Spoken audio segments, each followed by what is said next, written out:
Miss Davis, how did you first feel about having someone help you out full time? Miss D wouldn't let me do stuff like this for her at first. When we first met, I was stubborn. Very. Still am. That's why when the time came to have someone here full time, I wasn't about to let just anyone show up with a clipboard and call it care. I wanted someone I trusted, someone who knew me well enough not to microwave my tea. That's when I knew you were serious. Well, what was it like getting care back in the 20s? Well, people didn't have much of a choice then. Either you had money or you had waiting lists.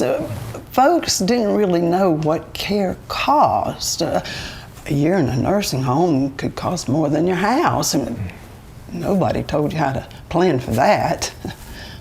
That's when North Carolina stepped in. With the all ages, all stages planning. Bingo. They started educating families about the real cost of care and how to prepare for it. They worked to ensure that skilled people like Andre here are paid what they're worth, and they gave people like me the power to choose. They helped me build a care plan around my life. And suddenly needing someone to help you get dressed in the morning or remind you to take your pills became true independence, a way to not lose oneself.